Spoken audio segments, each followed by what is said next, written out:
I want to thank the presenting sponsor of today's episode, SoFi. SoFi is now the official bank of the NBA. Yep, that's right, this was just announced. The next generation of banking is joining the league to help fans get their money right. We got a ton of awesome things planned, including today's episode where I interview 5-time NBA All-Star Jayson Tatum at All-Star Weekend. So today we're going to talk about personal finance and managing money to achieve your goal.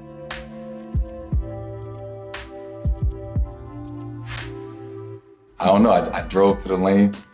I kind of blacked out for a second. I jumped, I dunked it, and I don't know what came over me to chest bump him and yell at him.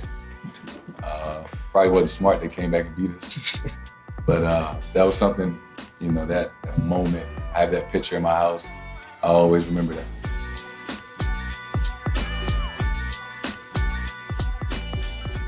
First of all, I'm gonna say shout out to SoFi for setting everything up. This is a beautiful, beautiful event. It's about to be the biggest and the best episode of the Kenny Beecham podcast for a few reasons. One, we're live in Indianapolis for All-Star Weekend. Two, we're celebrating SoFi being the official bank of the NBA. And three, we got Jayson Tatum on the show. How you doing, bro? Oh man, appreciate you having me. Of course. Everybody at home that's watching this post, remember, SoFi is the official bank of the NBA, and they're teaming up with the league to help fans get their money right. So when this was announced a few days ago, you were everywhere. It was CBS Sports, it was Bleacher Report. Talk to me about how this came to be. Yeah, so I had the privilege this past week of going on CBS Good Morning and kind of officially announcing the partnership with the NBA, as well as my partnership and what we were doing, my foundation. And it was really an honor, right, to announce what we were doing. And like she said earlier, the idea of partnering with somebody who your beliefs and ideas align with, really meant the world to me. Generational wealth fund. What does that mean to you? What does that mean to me? The idea that $1 million, right, in trying to achieve generational wealth, like you said, the first key component to that is being a homeowner. And I understand how firsthand how tough that can be. Growing up in a single parent household, didn't understand the idea of, saving money. My mom, lived check to check trying to make ends meet.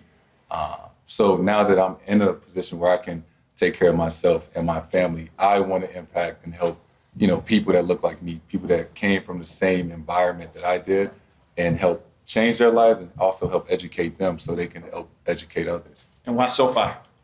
Because SoFi, their ideas align with mine, right? Helping your money work for you, and trying to change the community is, more important than anything else that we could do. You're living a dream, brother. There's millions of kids that would love to be in your spot. Is being in the NBA exactly what you imagine?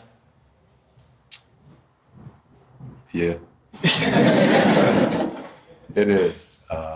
I'm very blessed to be in the position that I am. To, as a young kid, set out dreams and goals and aspirations and slowly but surely accomplish each one step by step. It's a surreal feeling living out your dreams in real time. And I'm very grateful, right, and thankful that I had, my parents, my mom, who believed in me, supported me, put me in the right positions to help me achieve my goal. Everybody that helped me along the way, I'm eternally grateful for that. But to wake up every day and play basketball for a living and travel the world and get to meet and be a part of things like this, even though I dreamed about it, it's so much better now could I ever imagine. What's a underrated aspect of your life now that as a kid you didn't think about being something that would be so cool? I mean, it's kind of funny, right? Everybody has problems, right? No matter how successful or unsuccessful you are. But I just think about like the little things I don't worry about, like gas money. Yeah. I used to go to CVS and call my mom and say, how much is on this card? Can I get one of this? And now, if I want to buy 7 bottles of soap, I can. Just do it. Just do it. Don't have to worry about it. Really cool. I know it's not all perfect, though. It is a job. What is the worst part about being an NBA player? Oh, you don't get much privacy. Everywhere you go, people recognize you, and which means you're doing something right. But there are tough moments where I may be on vacation with my son, or I'm taking him to the park, and I just want to be a dad. I want to be normal in those settings, and it's tough. And I understand it, right? If I was a kid and I saw my favorite player, I would want a picture. I would want an autograph. I would want to ask him a question. So from that standpoint, when it's kids, I never bothered by that. But it's tough, the balance of, Deuce, he doesn't know that I'm Jayson Tatum. He just like, that's my dad, and I want to spend time with him and do those things. So balancing that can be tough. But that's about it. On this journey from childhood to playing at Duke, NBA player, were you always like thinking about financial literacy, or was there a moment in time you're like, I need to really start caring about the money aspect of the job? Yeah, I would say throughout. My mom, right? I give so much credit to her. She believed in me way before I ever did in myself. And we would always have conversations of, son, when you get your first paycheck, what are you going to do with it? And to be honest, when I was 12, I don't know, go buy a car, get a new house, get some jewelry. Yeah. But, having those conversations of, you know what, when you get to the NBA, we're going to save all our NBA money. We're going to live off our endorsements, right? Your NBA, the lifespan of NBA players is only 3 to 4 years, right? And, if I'm fortunate enough to play 10 more years, that'd be 17.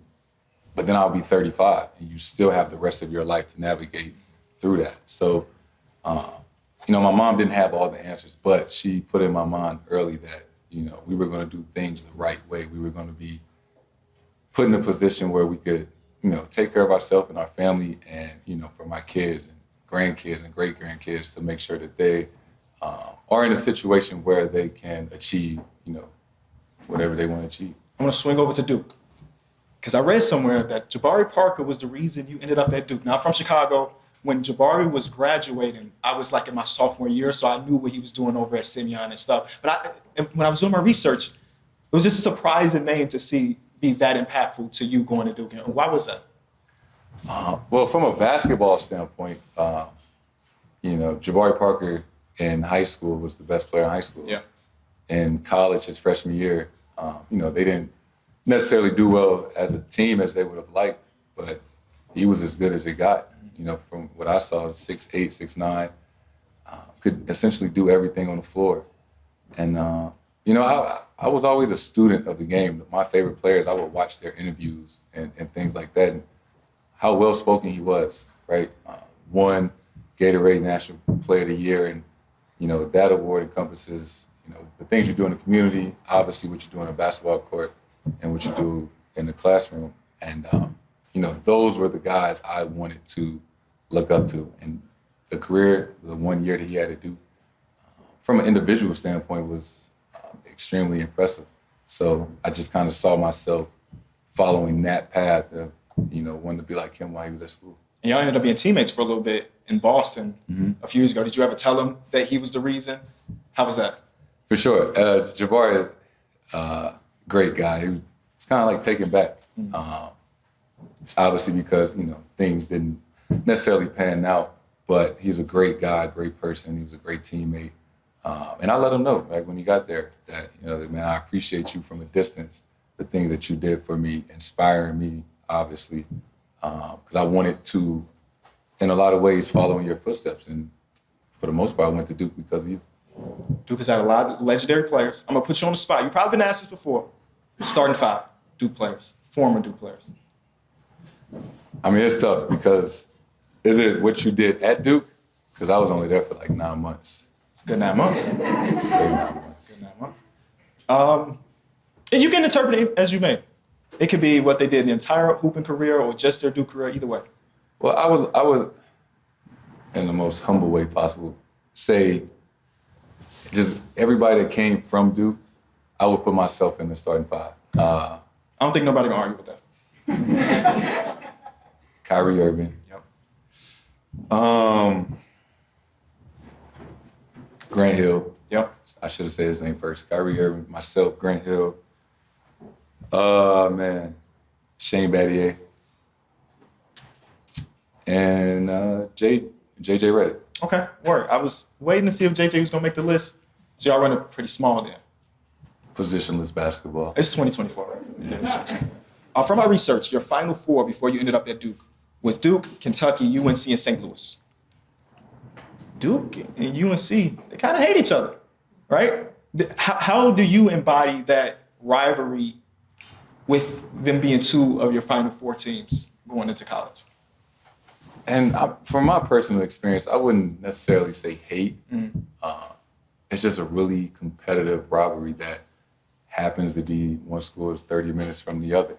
And they've had a lot of success as a team. They've had a lot of great individual players. They've had some great coaches. And I think it's great for college basketball. I didn't hate North Carolina when I was there. I didn't feel that tension. Obviously, we want to beat them. It's a big deal. It's the biggest rivalry in college basketball. But I wouldn't say hate is the right word. It's a healthy level of high competition basketball. I'm going to get to the draft because that year draft was stacked. Your Boston Celtics ended up trading down from the first overall pick, ended up taking you. Did you know the Celtics was the team? I had no idea. Okay. I had no idea. Did you prefer it that way? Because I talked to Nyeka Okongwu of the Atlanta Hawks. He said he turned his phone off from his agent. He didn't want to know nothing. He wanted to go completely blind. Oh, no, I wanted to know. No, he crazy? I mean, the anticipation was killing me. Okay. Yeah. But, draft, leading up to the draft, it's hard to explain. I started playing basketball as early as I can remember. I was 3 or 4. I got drafted at 19. That's essentially 16 years of working towards a goal. And I understand it's a part of, growing up in the real world. But to wait on something for 16 years and it's a week away, it's 3 days away, it's the next morning,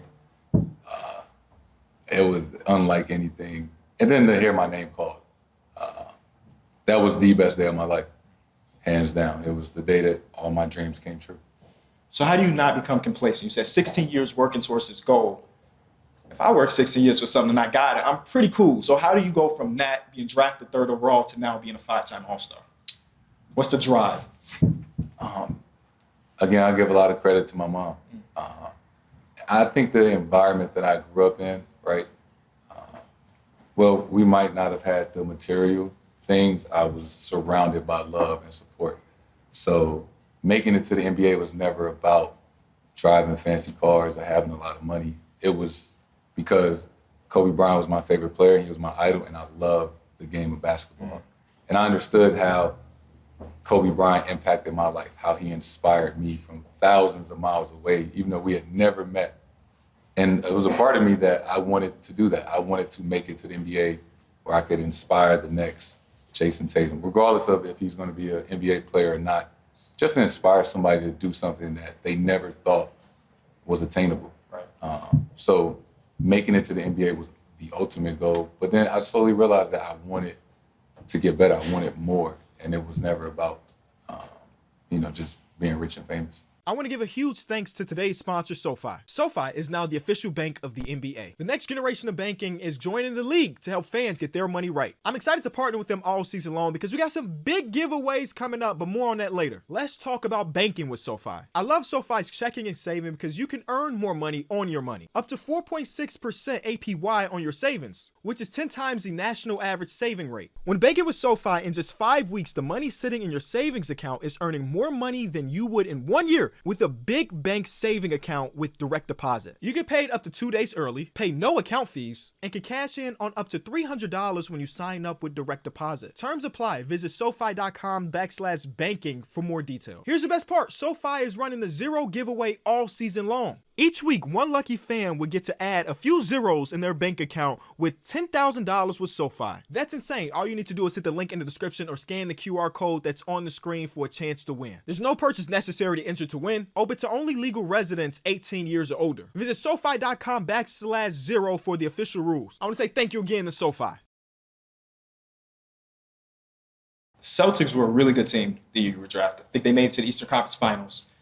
Did you feel pressure to join that roster after making a really deep playoff run? Because you came in, you started immediately. Absolutely. I mean, I've been on record saying this. I didn't think I was going to play. We had such a good team. first in the East the year before. We just got Gordon Hayward that summer. Kyrie Irving a few months later. I was 19. I was weighed 200 pounds, if that. It was no certainty in my mind I was going to play. But I would say everything worked out. Gordon Hayward was on Podcast P.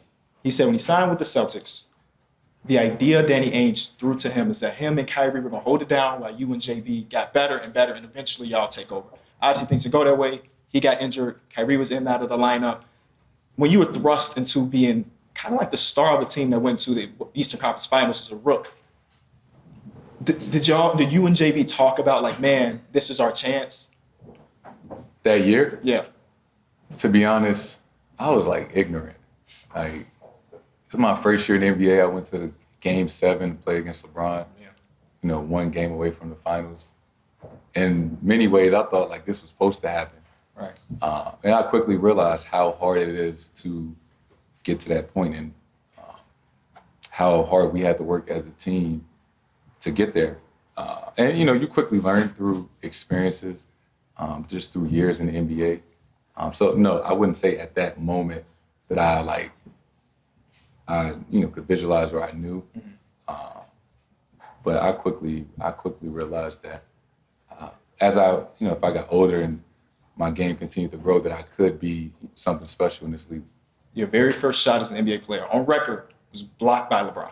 It was. It was blocked by LeBron. What is going through your mind as a teenager still at that time to go against Bron and have that first shot blocked?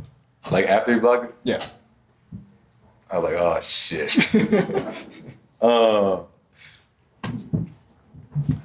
I don't know, man. It was Kyrie's first game back. The energy, the environment was crazy. I was nervous all day. My first NBA game, I'm playing against LeBron. And as a basketball player, everybody's going to be nervous, and especially that game. And you're just praying, you're hoping that your first shot goes in. Mm-hmm. And the complete opposite happened with me. Right. So I had a rough first half. I didn't score, but I played well in the second half. Five-time All-Star now. It's all good.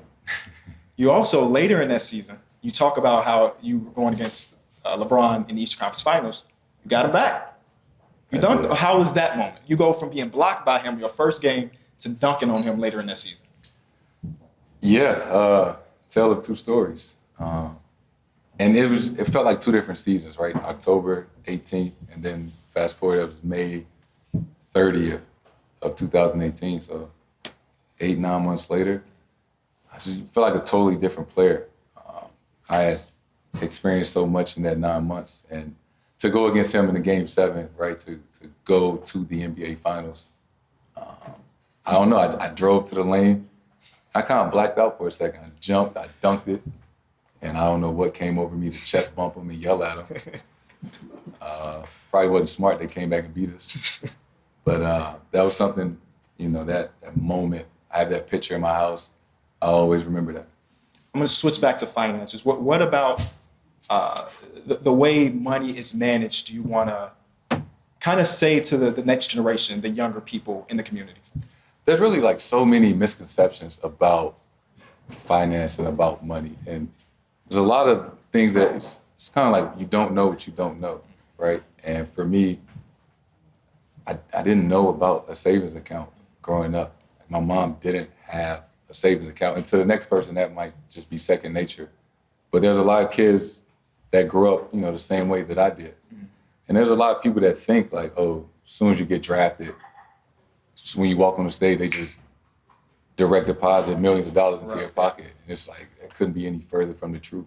So just to kind of have those talks and educate people and to teach how you can have your money work for yourself, right?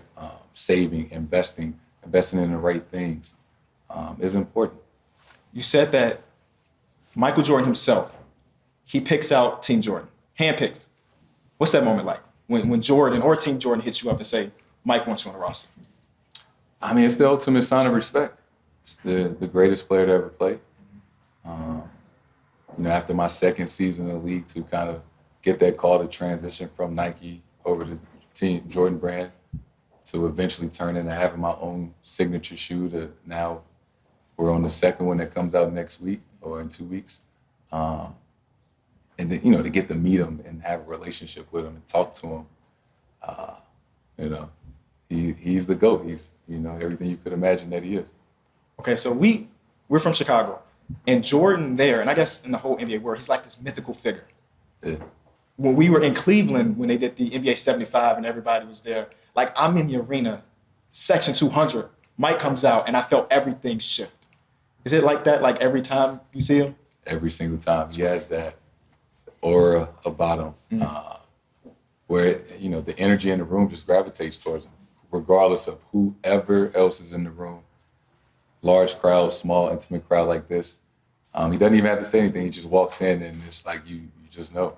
You know he's there. But he's one of the coolest people that you could meet. You know, super down to earth, has all the great stories, and still super competitive to this day. You mentioned the JT2s coming out in a few weeks.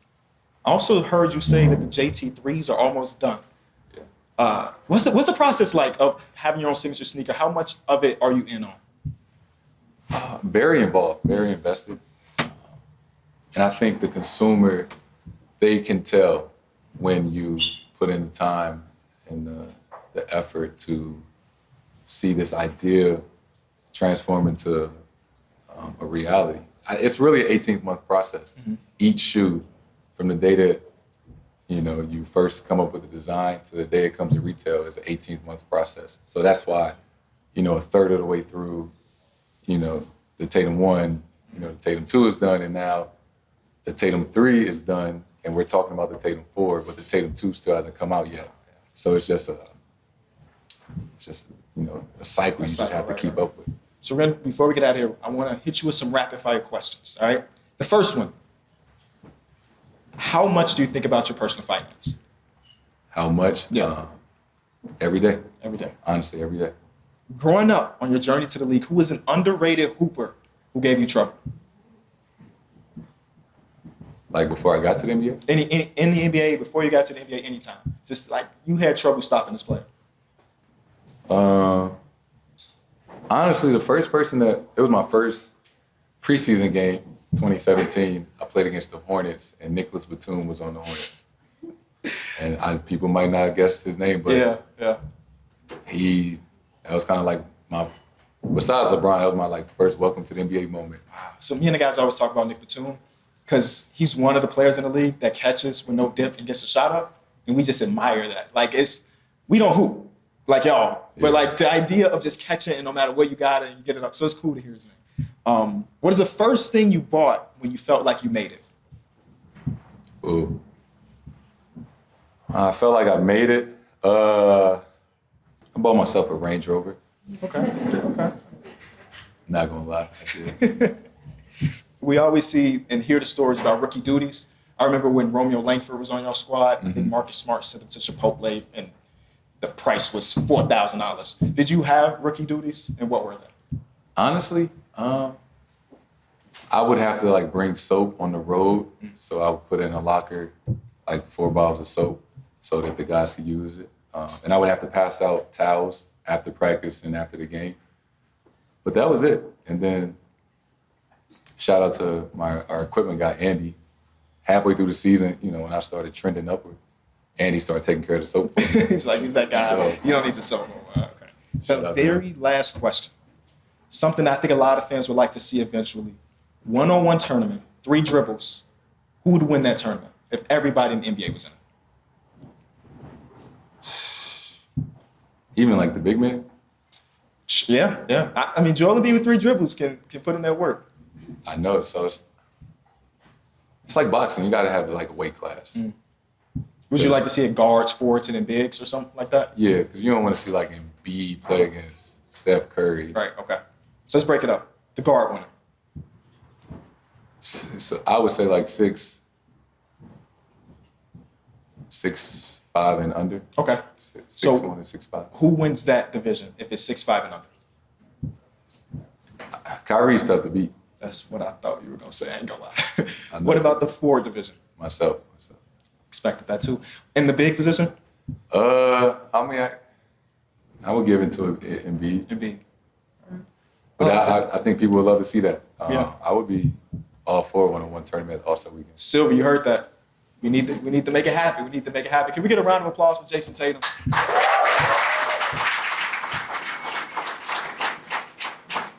And again, shout out to SoFi for setting this up. Tatum, of course, the newest member of Team SoFi, the official bank of the NBA.